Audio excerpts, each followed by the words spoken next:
प्यारे विद्यार्थियों, स्वागत है एक बार फिर से आपका आपकी अपनी क्लास प्यासी क्लासेस में। आज का वीडियो कक्षा 10वीं और 12वीं की जो बोर्ड परीक्षा विद्यार्थी दे रहे हैं उन सभी विद्यार्थियों के लिए बहुत ज़्यादा उपयोगी वीडियो है, जिनकी परीक्षा भी चल रही है या जिनके पेपर हो चुके हैं। जैसे कि हमारे एमपी बोर्ड में वायु संकाय के विद्यार्थियों के पेपर हो गए हैं। आपको बहुत बहुत बधाई, आप लोगों ने बहुत अच्छी तैयारी की थी, तो आप लोगों के पेपर अच्छे गए ही होंगे। लेकिन कुछ ऐसे विद्यार्थी भी हैं जो परिस्थितिवश या किन्हीं कारणवश थोड़ी सी पेपर उनकी गड़बड़ हो गए, या कह सकते हैं थोड़ी अच्छे नहीं गए आशा के अनुरूप। तो उनके कमेंट आ रहे थे कि सर क्या मैं पास हो जाऊंगा, ग्रेस सिस्टम क्या है, कैसे ग्रेस दिया जाता है। तो इस विषय में बहुत सारे प्रश्न आ रहे थे।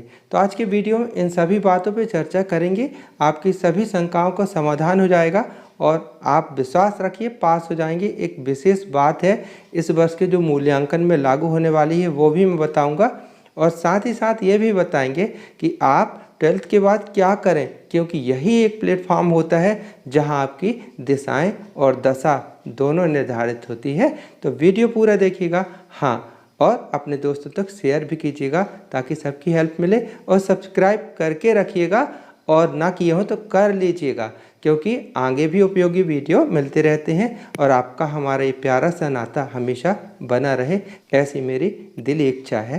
तो आप लोग सब्सक्राइब करके रखिएगा। चलिए बात शुरू करते हैं। सबसे पहले बात करते हैं ग्रेस सिस्टम की। तो प्यारे विद्यार्थियों, जैसा कि पहले से ही नियम था, इस वर्ष भी नियम है कि जो 5% का ग्रेस दिया जाता है, 5% का ग्रेस दिया जाता है। यानी कि जैसे आपका मैं बोलूँ 70 अंक का अगर थ्योरी है और 30 अंक का प्रैक्टिकल प्रोजेक्ट इत्यादि मिलाकर के 100 हुआ, तो 5% यानी 5 अंक। अब 5 अंक आपको यदि किसी विषय में पास होने के लिए 33% प्राप्त होने के लिए कम रहे हैं तो आपको वो अंक दिए जा सकते हैं। और स्पष्ट करूं कि जैसे आपके 18 अंक हो रहे हैं थ्योरी में और 70 में से, है ना, 18 हो रहे हैं, पास होने के लिए आपको 33 यानी कि 23 अंक की आवश्यकता है।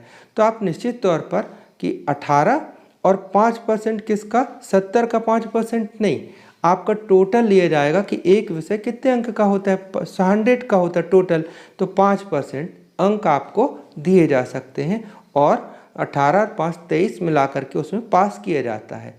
लेकिन अगर ये ग्रेस सिस्टम के अंकों को बांट भी दिया जाता है, कैसे कि किसी विषय में अगर आप 3 अंक से और किसी दूसरे विषय में अगर आप 2 अंक से मतलब कम रहे हैं आपके अंक, तो कभी कभी ये ग्रेस के अंक बांट करके भी दे दिए जाते हैं कि 3 यहाँ और 2 वहाँ। लेकिन एक बहुत महत्वपूर्ण बात बताऊंगा, आपका दिल खुश हो जाएगा कि इस वर्ष आपकी ये स्थिति आएगी ही नहीं। मेरा ये विश्वास है, बहुत कम ही ऐसे चांस बनेंगे। क्या स्पष्ट कर देता हूँ पूरी बात कि प्यारे विद्यार्थी, इस वर्ष जो मूल्यांकन होना है उसका स्वरूप थोड़ी सा बदला हुआ है। कैसा कि आपने सही प्रश्न किए तो पूरे अंक उसके तो मिलने ही मिलने हैं, लेकिन यदि आपने प्रश्न को पूरा सही नहीं किया, आधा ही सही किया है, आधा गलत है, तो आपके आधे क्वेश्चन के नंबर मिलेंगे। और ये बताऊं कि यदि आपने उस प्रश्न को करने का प्रयास बस किया है, मतलब आप जो अप्रोच लगाई है वो सही है, तो उस पर भी अंक मिलेंगे। और एक बात और बता दूं कि यदि आप पास होने की बिल्कुल नज़दीक पहुंच जाते हैं, ये एक मानवता या कहने चाहिए सिंपैथी भी कह सकते हैं, तो एग्जामिनर जो होता है जब देखता है विद्यार्थी बिल्कुल पास होने के नज़दीक पहुंच चुका है, 1 या 2 अंक से थोड़ी सा इसका गड़बड़ हो रहा है, तो ज़रूर वो आपकी कॉपी को पलटाता है और देखता है कहीं कहाँ नंबर मिल जाए। तो इसलिए हम कहा करते थे आपसे कि कॉपी को, हर प्रश्न को कॉपी में पूरा लिखें, जितना बन सके उतना लिखें, छोड़ करके ना आए।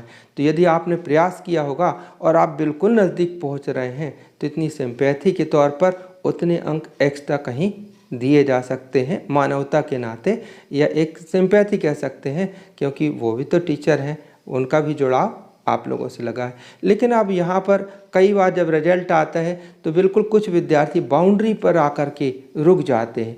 तो आप कहेंगे कि सर आप कैसे कह रहे थे, हमको देखो 1 ही 2 नंबर बचे थे और हमको नहीं मिल पाए 3 नंबर, इससे मतलब तो वहाँ मैं बताऊं कि उनकी कापी जब दोबारा देखते हैं कि भाई इनको 1-2 नंबर क्या कहीं मिल सकते हैं, ऐसे गुंजाइश है कहीं, तो उन्होंने कुछ किया ही नहीं, इस टाइप से कॉपी पूरी छोड़ दी, लिखा ही नहीं।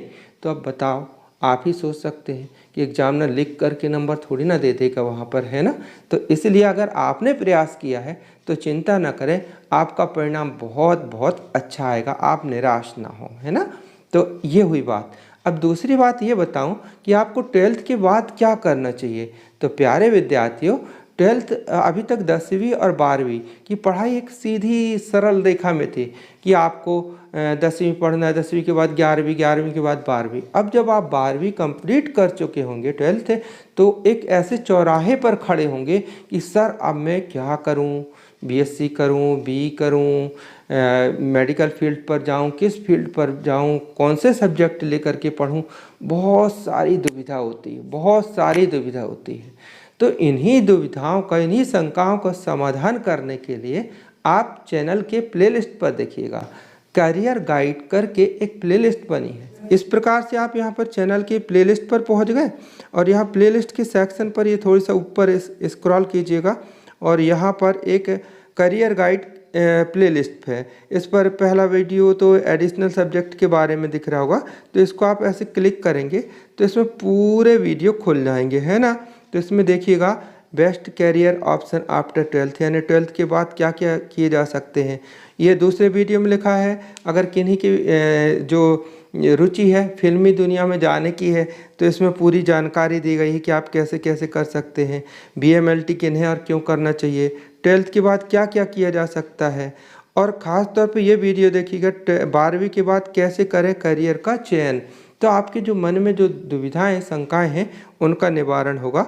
तो प्यारे विद्यार्थियों, इस प्रकार हम आपके लिए मतलब आगे भी आपके साथ बने रहेंगे, इसलिए आप सब्सक्राइब करके रखिएगा और आपके मन में जब भी जो प्रश्न आए तो लिखिएगा और हम उसका यथासंभव, आपने देखा ही होगा, आपके हर प्रश्नों की हर संभव उत्तर देने की कोशिश करता ही हूँ, है ना।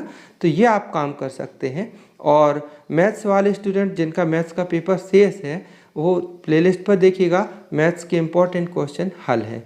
तो प्यारे विद्यार्थियों, वीडियो कैसा लगा कमेंट करके ज़रूर बताइएगा और हाँ, शेयर कर दीजिएगा जिनके मन में उथल पुथल हो रही है, सांत्वना मिलेगी, ठीक है।